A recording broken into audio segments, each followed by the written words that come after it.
Namaskar. Welcome to another episode of Editorial. Your channel had told you that India, the PR that India is planning, the information that India is planning to spread to the world about the India-Pakistan war and India's position is not really catching on.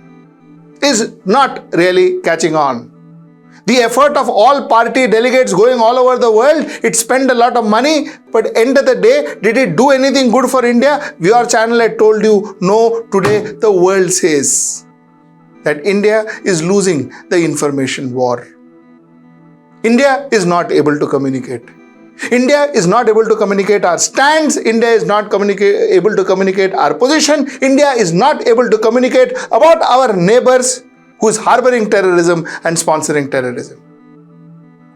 Munir gets to have lunch with the President of the United States, while our delegates goes all over the world and comes back. Let's talk about this. Let's get right into the show. While now a lot of people talk about the fact that India is losing the information war, let us try and analyze as to why is it happening. You see, the fact that India should be, talking a lot about our preparedness, India should be talking a lot about what Pakistan did, all of this is fine. All of this is what India wants to tell the world. What does the world want to listen? This is the point I have been making from day one. What does the world want to listen? Because end of the day, you don't communicate what you want to tell the world. You communicate what the world wants to listen from you. There is a difference. There is a difference, because if you start communicating what you want to tell the world, it is not necessary that the world has the time or the inclination to listen to you. But try telling them what they want to listen from you and see the difference. There is a change. We've been telling this from day one. When you are sending a delegation to the world, please train the delegation. Let's have a strategy in place. Delegates inducted into that strategy. Let them be trained and then let them go and present to the world. Possibly the results would have been better. But then that requires strategy, that requires planning, and that requires time. In a country which believes in hard work and not Harvard, maybe this concept of strategy doesn't exist. Point one. Point two. First of all, the first thing for change, or the first step towards change, is to understand and be mindful of where we went wrong. Accept the fact that where we went wrong and start our change from there. You see, the concept of Prime Minister Narendra Modi that I will not entertain the press, this entire press, entire media, they are all thugs, they are all thieves, they are all corrupt, they are all biased. This concept where I will only speak, I will not listen, I will only say, I will not answer. This concept somehow till now has worked in India. Till now, let me underline that. Till now has worked in India. But the world is not going to accept this concept, because this concept, this entire thought process is flawed. You see, for you to put up your point of view, you need to answer question. Standing in front of you and just talking what you feel is right doesn't ensure that the communication is accepted by you. Unless and until I answer doubts, I answer questions. The Prime Minister never took a single press conference, to an extent where we saw that the Prime Minister didn't even take press conference across the globe whenever he went outside. He refused to answer the press, or he answered one or two. He was seen as a person who was scared of answering a press conference. Why would a press write about you when you didn't want to answer their questions which they wanted to know from you? You think a Washington Post New York Times or a Financial Express would want to write what you say, but you need not answer what they want to understand from you? Do you think they are going to be that benevolent with you? You see, Indian media somehow was compromised. Indian media adhered. Indian media crawled when they were asked to bend. Indian media did that. Possibly, therefore, a lot of Indian media lost credibility. But the fact remains that internationally, media is not the way Indian media is.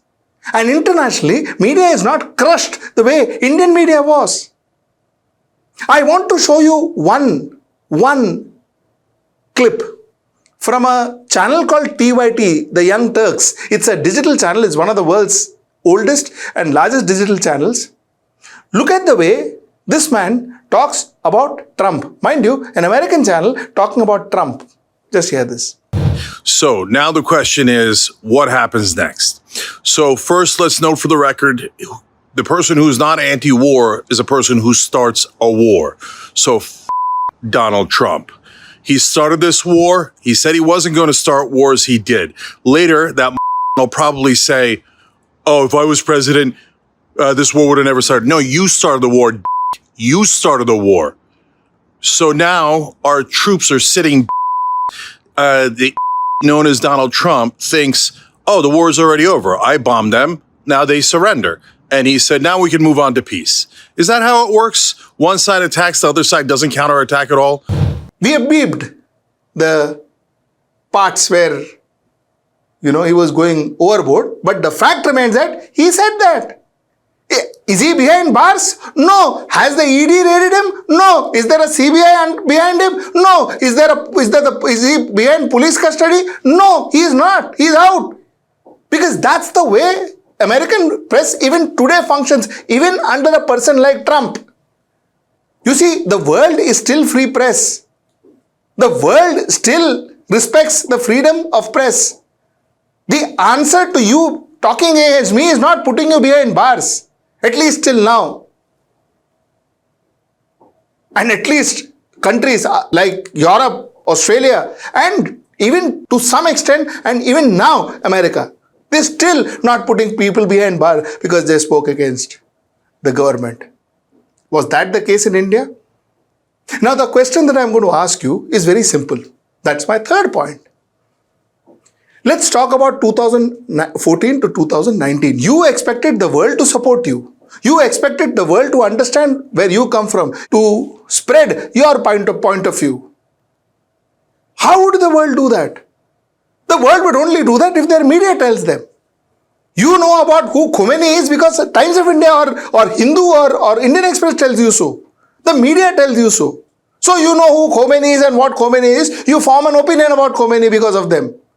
If they refuse to tell you what he is, then what happens? Are you going to Iran, go to Iran and find out who Khomeini is? So the truth for the world is what their media tells them. And if you are not friendly with their media, or if you don't handle their media, or you disrespect their media, or you crush their media because they spoke against you, then do not expect that media to spread your information. Do not expect that media to spread your information. The day you need the media, the day, and every country, every brand in this world does need media one day. And that day you need the media the most, that will be the day they ditch you. That's what's happened to India. Let's understand this first. Let me give you some instances. 2014 to 2018, The Guardian in 2016 and Al Jazeera in 2018 reported that correspondents, that is in India, were often denied permits to cover conflict zones. This is regarding Jammu and Kashmir. Cover conflict zones with the government citing national security concerns. Reporters Without Borders noted that India's press freedom ranking dropped from 140 in 2014 to 150 by 2000, partly due to the restriction of foreign media. This is what the media was reporting. At that point in time, you may not have needed the international media the way you need them now. At that point in time, you thought we were the Vishwaguru. At that point in time, we thought we were the most popular, at least that is what we were made to believe, and that is what we believed, that we were the most popular country and the most popular leader in the world. Till such time the reality dawned. Reality dawned now. Now we need the international media. Now we need these same media houses to talk about us, to talk about our problems, to talk about our point of view. Now they say, nahi karta ja. This is exactly what's happening. Please understand. Please understand. You restricted them then, they're restricting you now. 2019, foreign correspondents from outlets like BBC and the New York Times were barred from reporting on ground with government required special permits that were rarely granted. The government defended the restrictions as necessary to prevent unrest. This is 2019. 2023, you remember the famous documentary, The Modi Question, which investigated Prime Minister Narendra Modi's role in 2002 Gujarat riots. The government labelled it as propaganda with a colonial mindset, and BJP spokesperson Gaurav Bhatia called BBC corrupt and anti-India. And in February 2023, the income tax authorities raided the BBC office in Delhi and Mumbai, investigating alleged transfer pricing and tax irregularities. The government insisted the raids were routine tax enforcement, but BJP leaders, including Vice President Jagdeep Dhankar, publicly mocked the BBC, accusing it of sinister designs. Now do you think that BBC is going to support us? Today we require their support. Today we require their support. Now, do you think BBC is going to support us? The point I'm making is, do you understand why you're losing the information war? Bans, raids, biased, not good, corrupt, Western media, Western biased. You blame the Western media through and through, and now you're asking this same Western media to carry a point of view, to carry your information. How do you think you're going to win the information war? How do you think you're going to win the information war? I have this through and through. I have 10 more reports to show you. You see, when our External Affairs Minister, the man who is known for the laser eye, he didn't do it. It was some memes, so it was nothing to do with him. He has not done all those memes. That I understand. But the point is, somewhere down the line, we took pride when our External Affairs Minister put down media, humiliated media, called media somebody who gives GAN to India. We appreciated. Arey, kya bola? Solid. Too good. Now, when the external minister wants to speak, do you think that media is going to support him? You see, when you say that you need a strategy to handle media, when you say that there are professionals, they are called the PR agents, they are called PR agencies who are recruited, who are paid huge amount, they are recruited to advise you as to how to handle media, there is a reason for that. Because media strategy is as important as in a marketing strategy, stroke a communication strategy as anything else. Media management is an art, it's a science. Of course, it deals a lot with common sense, but yeah, it is still a science. You can't just ignore it. Thirdly and lastly, something that I have spoken 4 years back. I want you to hear this clip. You see, when a media criticizes us, our reaction immediately has been that this media is biased, this media is Western media, Western biased, it is corrupt, it is anti-India. This has been our reaction.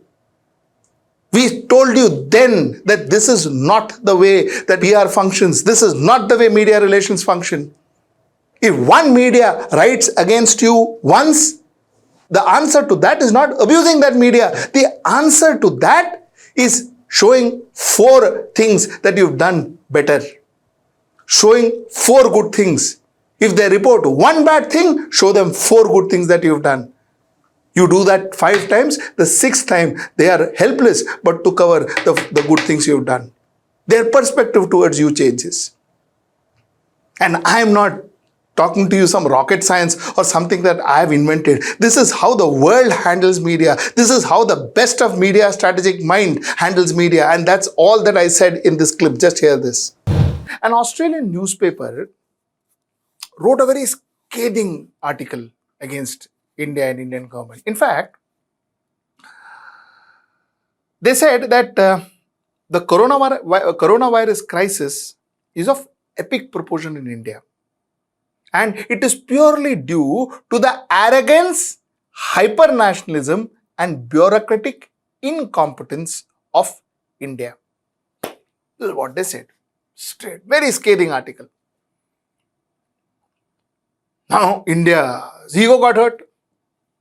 So the High Commissioner of India, his name is Mr. P.S. Karthikeyan, he wrote to the publication. He wrote to the publication, and I will read his letter out to you. I'll read few paragraphs out of it. He said that it is astonishing to see that your respected publication has chosen to reproduce a completely baseless, malicious, slanderous article without bothering to check the facts of the case with any authority in the government of India. It appears that the report has been written only with the sole objective of undermining the universally acclaimed approach taken by the government of India to fight against the deadly global pandemic at this decisive moment. He goes on to write that starting off the longest, strictest lockdown and all, he goes on to write all that. You see, क्या होता है ना reality में? I'll tell you how PR works. When a reporter, when a publication, when a media house writes against you, writes something which is not favorable to you, and if your response is to write back to that reporter saying, what do you mean? You know what? How do you think it? And what are you going to do? This is baseless, this is unfounded, this is ridiculous. Aisa hua hi nahi hai. We were the best in the world and all that. See, what you are actually doing is, you are making that reporter, that media house go more deeper. What are you expecting? That media house or that reporter, especially, I'm talking about especially in a country which practices freedom of expression and freedom of press. I am talking about that. Australia does practice freedom of expression and freedom of press. In a country that practices freedom of expression and freedom of press, that media house is going to gun for you. If you are going to go and say, no, it is baseless, it is frivolous, it is that, and it is this, and they will try and prove more harder as to why it is not frivolous, why it is not baseless, and why what they are saying is correct. A bad PR article can be only camouflaged with 5 good deeds that can get you 5 good PR article. And this is not just for countries, I am talking for everybody. You call it PR points.